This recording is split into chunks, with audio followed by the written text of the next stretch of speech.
So I wanted to come on here and talk about an experience that I just had that you might be able to relate to. I don't know.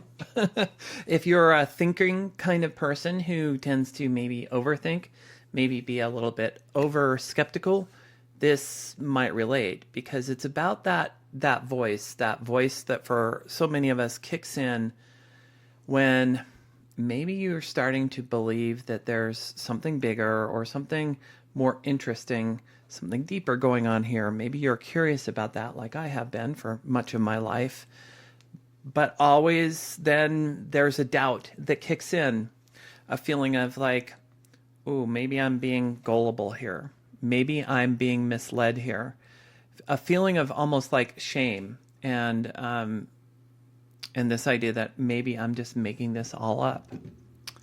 And you might have been calling this just, rigor, or you're just being, intellectually honest or skeptical and just keeping yourself safe. So my story starts, with really hitting sort of rock bottom of a spiral with this. And I want to share that and really give you the sort of the core point of the video up front, which is this fear of gullibility that so many of us have who are intellectually, academically trained. You don't have to be academically trained to have this. I think a lot of people in our world, in our society, have this. It's just a feeling of like, we've got to be skeptical and sort of doubtful of everything.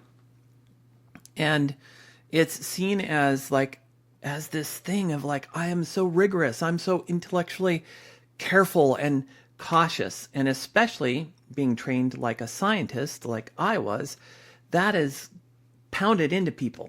And I saw this from both ends, from being the recipient of this, but also being on the other end on a thesis committee for graduate students, and how we pounded it into the graduate students to be skeptical, to be cautious, to have what is called rigor. And they were rewarded for this rigor. But there's a curious part about this. There's this curious part that it's like this preemptive doubt that is part of this whole game of being, quote, rigorous. It's a preemptive doubt that really activates it at any hint of believing something different than what's the accepted sort of straightforward paradigm of things. And what I'm going to argue here, maybe argue isn't the right word, but promote or discuss. Hey, that's a better thing, because we're here to have a discussion. I'm not just here to have this be one way. I love your feedback and comments. And so this doubt that we activate, that so many of us activate, this skepticism, what I'm going to claim is that this is noise in the channel. This is noise that prevents us from actually listening to the true signals, the true inner signals that we all have, that we could all receive. We could all have more insight, more connection, more of that deep knowing that comes with that connection if we had less of this doubt. I'm not saying to abandon that altogether, but I'm saying that is pollution. It's pollution in the signal. It's like you have a clean water, a clean, pure mountain water supply, and then, a bunch of toxic things go into it or whatever, and then you're like, okay, well, because there might be contaminants, there might be, stuff in the water, then I'm going to add a whole bunch of extra chemicals to treat the water. Now you've got potential contaminants, and you've got extra contaminants that you add to treat the contaminants. And then, is that pure, clear mountain water anymore? Maybe after you do extensive layers of filtering or something. I don't know. But and I think that's what we do. And our whole society is kind of based upon this. It really, again, comes to the fore if you're trained as a scientist like I have been. And it seemed like this whole thing is designed to box us into sort of a skeptic's corner of guilt or even shame at times, of feeling like, you might believe something that's outside of the conventional, whatever it is that we think is conventional, that we who are in power and of high status and rank think that it's the right thing to be doing. So again, this skepticism is armor, and it prevents this connection with your inner guidance. So I want to tell you about my story of this, but before I do, if you want to support the channel, I would love it if you could give a subscribe, especially if you want to hear more. If you don't, that's fine. But that really helps. I'd love to get to even 1,000 subscribers, because I think this message, the messages that I'm sharing and it's coming through more clearly, are important. Like speaking to people who are curious and interested that maybe there is something more going on in the world than just what meets the eye, but also not wanting to just take the word of people who show up and just, I channeled this and I channeled that and you should just believe me. It's a pretty unique sort of niche here, and I think it's important to reach more people. And if you think that's important too, that subscribe really helps the channel, but also does liking the video. That helps a lot. And the algorithm likes that stuff. And the other thing that the algorithm really likes, apparently, I've heard this from other creators, is if you actually watch it all the way until the end, and you even if you don't want to watch for some reason, if you just leave it playing, that can help as well. So anyway, thank you for that. Now, let me get into my story. I was actually out camping in the remote, I won't call it wilderness because it was car camping, but a very remote area of Idaho. By most people's camping standards, this was remote. There was, no electricity, no cell phone signal, none of that stuff. My only source of electricity was a little battery pack and a solar panel for the trip. And there was actually, a water supply, but that's it. Like pretty far out there. So on the 24th of this month, I woke up feeling like with almost like a message in my head. Today is something big. Today, this is going to be big. This is going to be, the start of something bigger. And I even doubt, I sort of was like holding it, keeping it to myself. But then eventually I was like, okay, I'm going to share this with a family member I'm close to. I'm going to share this with this person, just hoping that I don't have egg on my face or look like the fool, because nothing happens in the end. And I also had a little bit of doubt that was already creeping in, because I had watched a video a few days before I left on this trip that was talking about sort of this end of June as being, this was more of a psychic channeler kind of person that I enjoy, but who it's hard to know what to believe and what not to believe. So they had talked about the end of June being intense, and in the comments there was a whole big discussion about, the 24th might be a big day. I think it was associated with like World Cup tournaments or something happening there, whatever. So anyway, I was like, well, was this really my mind, or was this these comments and this video I had seen, or what was it? So I didn't know. And like I said, there was already some doubt. But then on top of that doubt, for whatever reason, I was feeling kind of sick and kind of low energy that day. And I was out on that trip with friends to go kayaking. I'm a whitewater kayaker. I've been doing it since a very young age. But my body just, something was already off. It didn't just feel like normal sickness. I mean, it could have been, I guess, but it just felt like weird and off. And I just felt like, no, I can't go out with my friends and get on the river, which is a thing that I normally love to do. So I was hanging out in camp with a few other people who'd chosen to stay around, just trying to be calm and have a nice day out there. And I kept feeling more yuck. And it was weird. As the afternoon settled in, I was just like, okay, nothing's going to happen.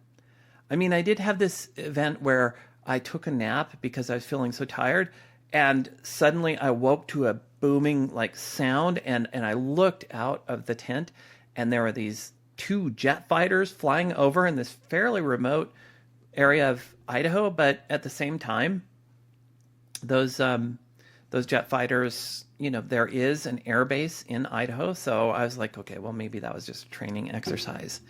And my whole doubt kept growing. I was just like, oh, nothing's going to happen. This is BS. I'm going to have egg on my face with this family member that I told about this. It's going to be yet another disappointment. This is just, And as I was going through this doubt, a memory came up. A memory of being in the Scouts. When I was a young Scout, they sent us out on this thing called a snipe hunt. Some of you might be familiar with this, if you've been in Scouts especially. So a snipe hunt is when you get sent out as a young Scout with a bag, a paper bag, and a flashlight. And you're supposed to go out in the woods and find a place by yourself in the dark woods. Maybe you're staying in a cabin, but you go outside in the woods with mosquitoes and all that. And you're supposed to sit there shining a light into the bag to attract and catch a snipe. You're going to catch snipes because the snipes, they're attracted to the warm bag. It looks like home to them. It looks like an awesome place that they can run into and have shelter. So that's what you're told. And when you're a young Scout, that's what I was told anyway. And it seemed kind of weird. Well, turns out when I became an older Scout, I was at the other end of that.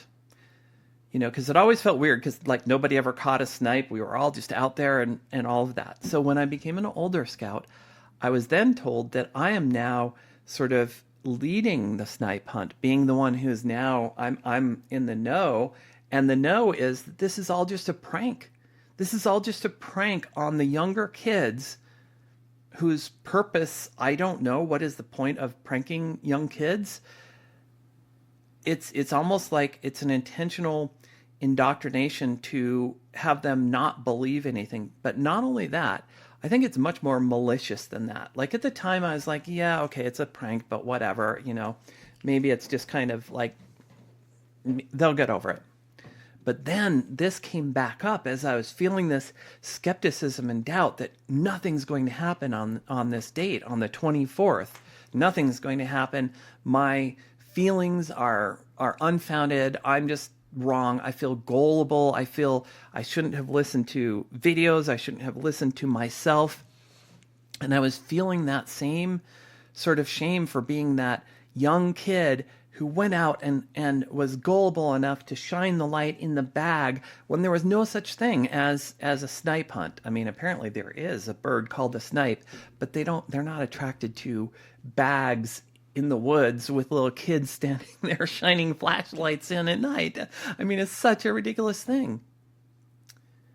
And it really was this wounding, this core wounding in a sense. I mean, wounding sounds so dramatic, but it's like this core sense that we give kids of like shame for believing in the snipes, believing in Santa Claus. Like we play these games with them that Santa Claus is real, and then suddenly like it's revealed that Santa Claus is not real. And there's almost this sense of like, well, now I'm a big kid and I don't believe in that stupid stuff anymore.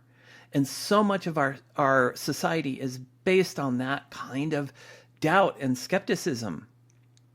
And it even gets exacerbated, especially if you go into something like science, even more. This sense of not wanting to present yourself and in any way look like you don't have the facts, look like you're in any way a fool or gullible or being misled in any way. And so we learn to strap on this armor, this thick protective coating of armor that says, I'm not vulnerable. I'm not going to fall for that stuff. I am skeptical. I am doubtful, and I will never fall for it again. And that's what came to mind in that moment. And despite that I was having that thought, still I was caught up in that whole energy of just not, of feeling like, no, this is BS. It's not nothing's going to happen. So you could say my receiver was jammed. that I was not receiving any kind of signal at that point. I just got lower and lower throughout the day. And sometimes that happens late afternoon anyway, but that day was really bad. So after a while, some of us went out on an ice cream run to a nearby town, a small, tiny little town, but there is cell signal there. So we went on the ice cream run, got ice cream because that sounded good at that point. It was a really hot day, much different than today's weather where I'm now actually wearing a sweater. It got like all cold. But anyway, we got ice cream. And then I briefly checked in on the phone to see, okay, well, has anything happened? And I just looked at a few headlines, saw nothing, looked at a few of the people I follow, as creators that I follow, saw nothing. And I'm like, yeah, right. See, nothing happened. Nothing happened. Interesting enough, that was 5 p.m. on the 24th, around 5 p.m., slightly past 5 p.m. I don't know the exact time because I was out camping. But it turns out, I just looked it up, the Venezuela earthquakes happened on that day at just past 4 p.m. Mountain Time. And that's, but I didn't learn that until a day and a half later. So something big did happen. And it was actually other things happened too. When I came back, another family member who had stayed at home had like an 8-hour power outage. And that rarely happens where we are. And there was no explanation for why the power just went out for 8 hours. And there's some weird other little kind of spooky things that happened, but who knows what was going on with that.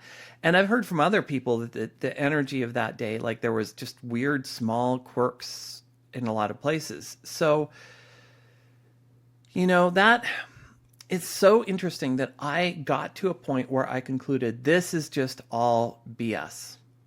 This is all just BS.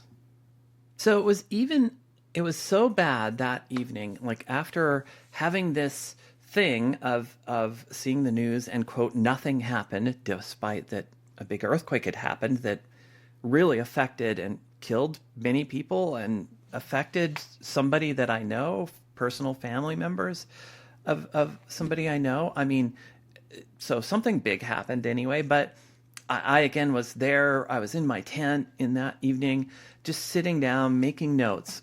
And I literally wrote this list of about 12 hypotheses for what happened, for why I felt like I received a download that something big was going to happen, and then nothing happened. And I wrote a few of these down. One was, maybe all of this guidance stuff is bullshit, and that it's just my mind making up fiction. That was one thing.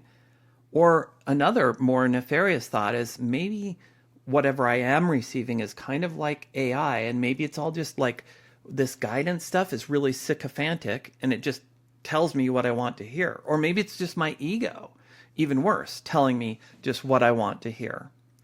Or another sort of self-doubt thing is maybe I'm not ready to receive these kinds of signals clearly. Maybe all those channeling people can do it, but maybe something is blocked or broken in me and I'm just pretending I can do this. I'm just deceiving myself that I can receive any kinds of downloads or signals. Or even this one really felt like despair. Maybe it is just an empty universe and none of this stuff is real. There are no Arcturians, no guides, no nothing. It's all just a made-up fantasy. And it really is just this cold, heartless, empty universe. I mean, not totally empty. There are lots of stars, but, like there's nothing else going on there. Or another one. Maybe the energy is real, but, there's just no translation between the language of what we receive and this physical reality here. And it just so much gets lost in translation that we're never going to get a clear signal. And there were many more. I'm not going to give you all of them, but you can see where my mind was going, just down this path of like darkness, of like all of these different things of why this hadn't worked. Right? So I went to bed feeling that maybe it was just all a loop of doubt, that I don't know. I finally got to this point where I felt a little bit better of just like, okay, maybe the doubt was the problem. And I sort of went to bed on that, and I slept much better that night. And the next morning I woke up feeling better, feeling more positive. And it was interesting though, even though I was feeling positive, then I went back to, well, like what was going on yesterday? And I started feeling into it and actually feeling that doubt, that feeling of like gullibility, and how that was a thing imposed on me and so many of us as a child, of feeling like this shame and this foolishness for believing anything that's outside of the defined, careful, and safe box that we've been told we all have to operate in. And I was like, this is a really yucky feeling, and this isn't mine, and I don't want it anymore, and I'm going to let go of this crap. So I went about my process of letting go, of actually feeling into that and letting it go. And wow, it was like this whole thing, this whole heavy thing just went away, and it was so much better. And I also felt a sense of, from my guidance after I let go of this stuff, of like, we're sorry that this happened to you, that we just couldn't get clear signal through to you because of this heavy sense of like you were going down this spiral, and it's very hard to get a clear signal through when you're doing that. And there's actually one other factor that came in that message that I received, but I'm going to save that for a second video to not confuse this one, because the core point here is so important. The one other thing I will say about this point is that same next day, I also saw a video from somebody that I follow that is a channeler, somebody who gets, downloads and shares them almost every day. And she shared that she had actually undergone like this psychic attack that same day that I was going through all this stuff. And I was like, oh, wow. And some of the symptoms of psychic attack that she and other people have described were somewhat similar to what I was undergoing. And I'm like, that's a whole other can of worms, because I didn't used to believe in those kind of dark forces. I bought into this kind of, there's a whole love and light spiritual thing that's like, oh, it's all, when you're spiritual, it's all love and light. When you're into this metaphysical, it's all beautiful. But the more I've learned, the more I understand that, yes, there is a lot of beauty there, but there is also darkness that tries to suck us in. And I started wondering if my loop of doubt had actually invited in more darkness, and actually I just couldn't even receive anything due to that whole thing. So I want to come back to sort of make the core point I wanted to make from this whole thing, which is there is this deeply ingrained doubt, this fear of being gullible, this shame about being gullible.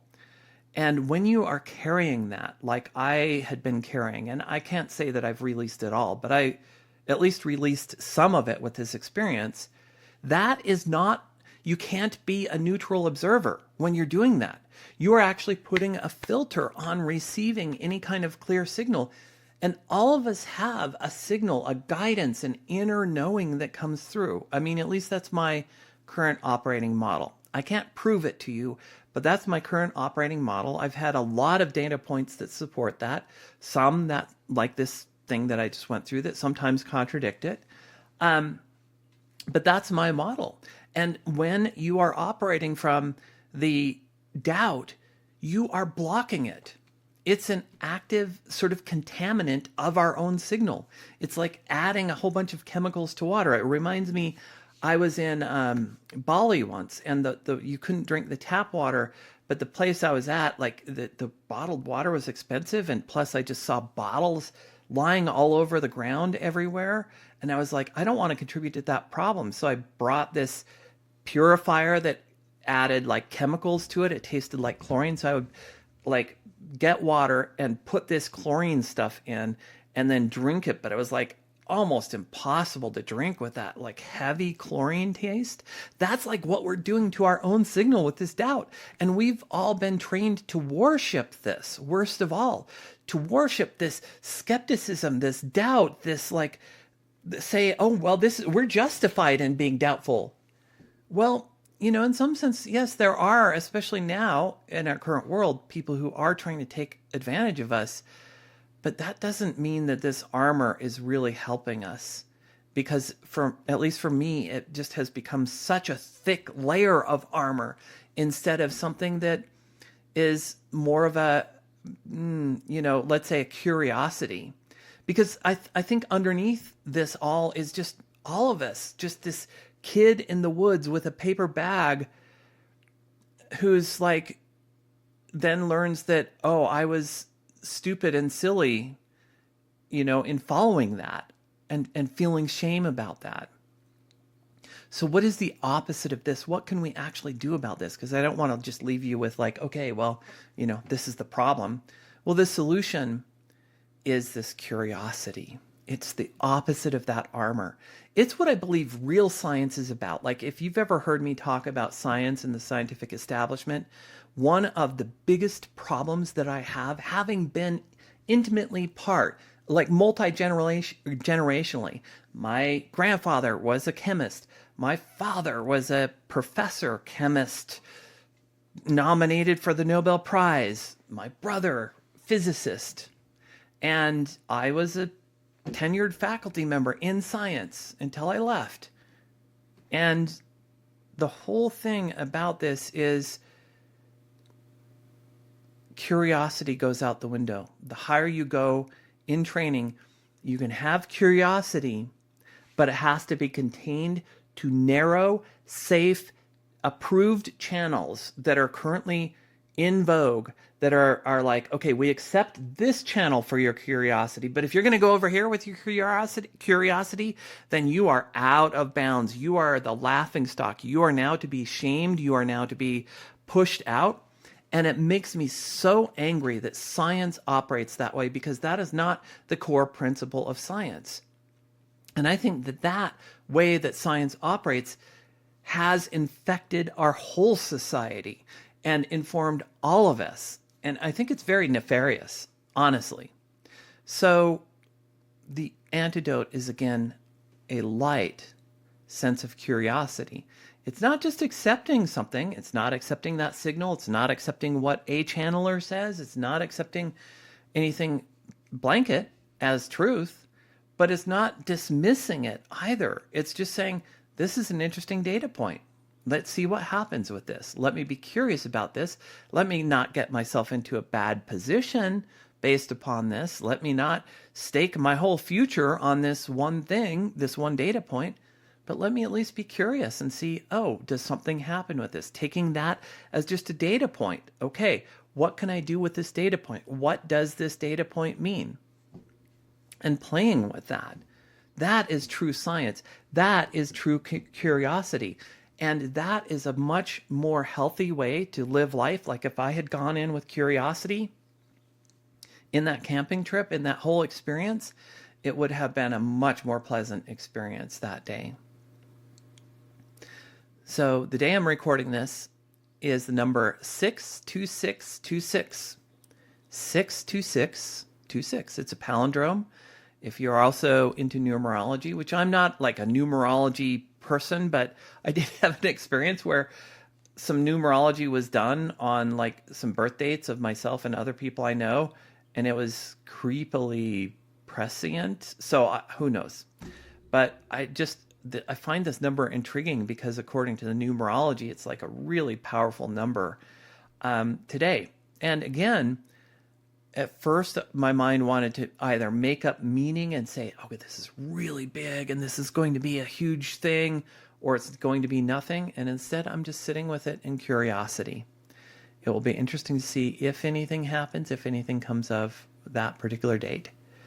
But very interesting number. And that's what I'm encouraging for you and for all of us, is to just drop that armor and get into the curiosity of things that show up. And that's how I am with things like numerology. I don't really believe it, but I don't disbelieve it either. I'm like curious about patterns in numbers now. And is there potentially some meaning to patterns in numbers that we don't fully see, or that I don't fully see yet? All right, so I'll wrap it up just with the question, are you blocking your own signal with the same kind of doubt, fear, or even shame about being the mark, that gullible mark, about being ridiculed? I think many of us are, and I think the more training in education you have, probably the more of that sort of guardedness that you have.